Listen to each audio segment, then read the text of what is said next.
दोस्तों, गांधी और नेहरू के इस देश में एक नाम और है जो कई सारी राजनीतिक बहस में आ ही जाता है। डॉक्टर भीमराव अंबेडकर वो नाम है जिसे आप इग्नोर नहीं कर सकते हैं। भारत के पहले कानून मंत्री और भारत के संविधान लिखने वाले अंबेडकर के चाहने वाले से नफरत करने वाले दोनों तरह के लोग आपको मिलेंगे। कुछ लोग तो ये भी कहते हैं कि अंबेडकर के विरोध करने वाले लोग शायद उनके जीते जी कम थे और अब ज़्यादा है। अंबेडकर पर ढेरों बायोग्राफी लिखी जा चुकी है, उनकी कहानी हर किसी को पता है, लेकिन आज हम अंबेडकर के बारे में जानने की वो कोशिश करेंगे जो ज़्यादातर लोगों के बीच पॉपुलर नहीं है या कहे कि इतिहास में कहीं खो गई है। तो अगर आप भी जानना चाहते हैं तो बने रहिए इस वीडियो के अंत तक। लेकिन वीडियो शुरू होने से पहले अगर आप चैनल पर नए हैं या आपने अभी तक चैनल को सब्सक्राइब नहीं किया है तो चैनल को सब्सक्राइब कर लें। अंबेडकर के बारे में जो पहली बात लोगों को अट्रैक्ट करती है वो है उनका धर्म, खासकर हिंदू धर्म को लेकर लिया हुआ स्टैंड। जाति व्यवस्था के कारण अंबेडकर हिंदू धर्म के खिलाफ हमेशा रहे। 1919 में उन्हें लाहौर में धर्म पर बोलने के लिए बुलाया गया था, लेकिन अंबेडकर के विचारों को देखते हुए इस इवेंट के ऑर्गेनाइजर्स ने अंबेडकर की स्पीच के कॉपी पहले से ही मंगवा कर रख ली थी। और जब उन्होंने स्पीच को पढ़ा तो एहसास हुआ कि अंबेडकर को इस इवेंट में बुलाने से कई तरह की परेशानियां खड़ी हो सकती है, जिस कारण अंबेडकर को इस इवेंट में आने से मना कर दिया गया। अंबेडकर के बाद स्पीच को जाति का निवास या एनिहिलेशन ऑफ कास्ट के नाम के किताब के रूप में प्रकाशित किया गया, जिसमें उन्होंने ये आर्जीमेंट आगे रखा कि जाति व्यवस्था को सुधारा नहीं जा सकता है। हिंदू धर्म और जाति व्यवस्था रेल के पटरियों की तरह है जो अलग अलग दिखाई देती है लेकिन साथ साथ चलती है। अंबेडकर का मानना था कि दलितों के विकास के लिए हिंदू धर्म का ही नाश बहुत जरूरी है। एक बार पेरिया के सामने भागवत गीता को एक साथ क्रिटिसाइज किया। इसे देखकर घनश्याम दास एक दिन अंबेडकर से मिलने आए। उन्होंने कहा कि आप भागवत गीता की आलोचना करने के बजाय इसके संदेश को दुनिया भर में पहुंचाएं। जहां तक जाति व्यवस्था को हटाने की बात रही तो इसका समर्थन हम भी करते हैं। आप चाहे तो हम 10 लाख रुपए देकर आपको इस मिशन में मदद भी कर सकते हैं। अंबेडकर इस बात से चिढ़ गए। अंबेडकर का जीवन पूरी तरह से जाति व्यवस्था के कारण प्रभावित हुआ था।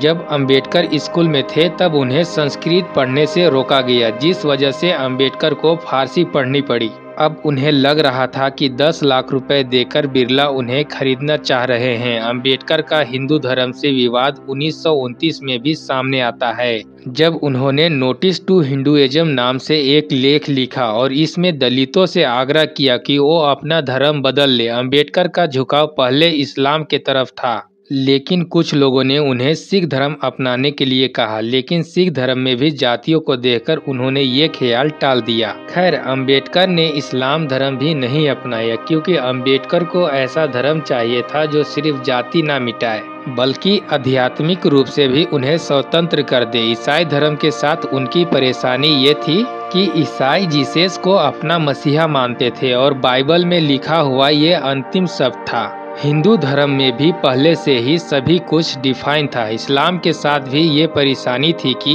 उन्हें मानना पड़ता कि मोहम्मद अल्लाह के आखिरी पैगंबर या रसूल है और कुरान में जो लिखा है वही सब कुछ है। इसके उलट बुद्ध ने कभी खुद को भगवान नहीं कहा, साथ ही उन्होंने ये भी नहीं कहा कि उनकी बातों को कोई माने। बौद्ध धर्म में उन्हें ये आज़ादी थी कि वो अपने अंदर झांकते हुए अपनी तरह से इस धर्म को मान सकते थे और बौद्ध धर्म में कोई रूल नहीं थे। इसके अलावा समय के साथ बुद्ध ने बौद्धों को बदलने के लिए भी कहा था, जो कि बाकी धर्मों में कहा गया है वो अंबेडकर के मुताबिक बदला नहीं जा सकता था। इसके अलावा जेंडर इक्वालिटी और कर्म के सिद्धांत जैसे पुनर्जन्म के सिद्धांत को भी बौद्ध धर्म में नहीं माना जाता था। उसने भी अंबेडकर को अपनी ओर आकर्षित किया। अंबेडकर अपने समय में शायद भारत के सबसे पढ़े लिखे आदमी थे। वो मुंबई के एल्फिंस्टन कॉलेज में पढ़ रहे थे और इसके बाद उन्होंने कोलंबिया यूनिवर्सिटी और लंदन कॉलेज ऑफ इकोनॉमिक्स में भी पढ़ाई की थी। लेखक और पत्रकार जॉन गंथर बताते हैं 1938 में जब वह अंबेडकर से मिलने गए तब अंबेडकर के पास 8000 से भी ज़्यादा किताबें थी।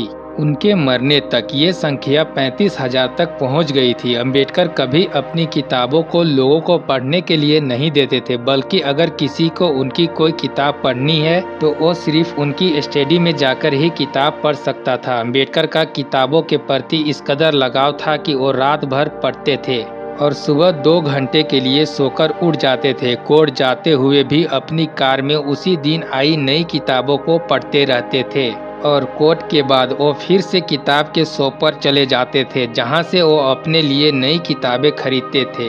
अंबेडकर के गांधी से कई तरह के मतभेद रहते थे। 1931 में जब गांधी और अंबेडकर की मुलाकात हुई थी तो गांधी ने अंबेडकर से कहा था कि वो अछूतों के बारे में तब से सोच रहे हैं जब अंबेडकर पैदा भी नहीं हुए थे, तो आखिर क्यों अंबेडकर उन्हें अपना दुश्मन मानते थे। इसके जवाब में अंबेडकर ने गांधी से कहा था, अगर गांधी सचमुच अछूतों के बारे में सोचते हैं तो वो खादी पहने कांग्रेस का मेंबर बनाने की पहली शर्त ना रखते। गांधी चाहते तो कांग्रेस का सदस्य बनाने के लिए ये शर्त भी रख सकते थे कि कांग्रेस में सिर्फ वही व्यक्ति आए जो जाति व्यवस्था को ना मानता हो। अंबेडकर का कहना था कि अगर गांधी सचमुच अछूतों के बारे में सोचते तो गांधी ये शर्त रखते कि हर कांग्रेस कार्यकर्ता और लीडर को अपने यहाँ एक अछूत को नौकरी देनी होगी या एक अछूत बच्चे की पढ़ाई लिखाई की जिम्मेदारी लेनी होगी। अंबेडकर आगे बोलते हैं कि आज तक कांग्रेस ने एक भी ऐसे पार्टी लीडर को अपने पार्टी से नहीं निकाला जिसने अछूतों के खिलाफ घृणा प्रकट की हो। अंबेडकर जानते थे कि गांधी असल में जाति व्यवस्था के समर्थक हैं। गांधी का दोहरा चरित्र था। विदेशी मीडिया में पॉपुलर होने के लिए गांधी जब भी अंग्रेजी में लिखते तो हमेशा जाति व्यवस्था के विरोध करते, लेकिन गांधी के हिंदी और गुजराती में लिखे गए लेखों में हमेशा जाति व्यवस्था के तारीफ होती और वो इसके फायदे गिनाने लग जाते। ऐसे में अंबेडकर ने गांधी के गुजराती और हिंदी में लिखे गए लेखों को बाद में अंग्रेजी में ट्रांसलेट करना शुरू कर दिया था। अंबेडकर उस वक्त दलितों के सबसे बड़े लीडर के तौर पर उभर रहे थे, जिन्हें मसीहा के रूप में देखा जाने लगा था। शायद यही वजह थी कि जहां 1950 में भारत में बौद्ध जनसंख्या सिर्फ 1.5 लाख थी, अंबेडकर की मौत तक दलितों ने अंबेडकर से प्रेरित होकर बड़े पैमाने पर हिंदू धर्म छोड़कर बौद्ध धर्म अपना लिया था और उनकी जनसंख्या 32 लाख तक पहुंच गई थी। इस आंकड़े से ऐसा मत समझिए कि अंबेडकर दलितों के अकेले नेता थे। कांग्रेस के तरफ से एक और दलित लीडर बाबू जगजीवन राम हमेशा पॉलिटिक्स में अंबेडकर से आगे रहे। जगजीवन राम 1971 में भारत के रक्षा मंत्री बने और बाद में मोरारजी देसाई सरकार में डिप्टी पीएम तक रहे, जबकि अंबेडकर को कानून मंत्री बनने के लिए भी काफी मेहनत करनी पड़ी थी। इसके अलावा बहुजन समाज पार्टी के संस्थापक मनेवर काशीराम भी अंबेडकर के इज्जत तो करते थे, लेकिन अंबेडकर को दलितों का असली लीडर नहीं मानते थे। काशीराम के मुताबिक अंबेडकर तो विदेश से पढ़कर आए थे, जिस कारण दलितों से उनका जमीनी जुड़ाव एक समय के बाद कम हो गया था। इसलिए अंबेडकर के बारे में हर इंसान की अपनी अपनी राय है। आप अंबेडकर के बारे में क्या सोचते हैं, हमें कमेंट सेक्शन में जरूर बताएं। उम्मीद है आपको ये वीडियो पसंद आया हो, तो वीडियो को लाइक करें और आप चैनल पर नए हैं या आपने अभी तक चैनल को सब्सक्राइब नहीं किया तो सब्सक्राइब करें। धन्यवाद।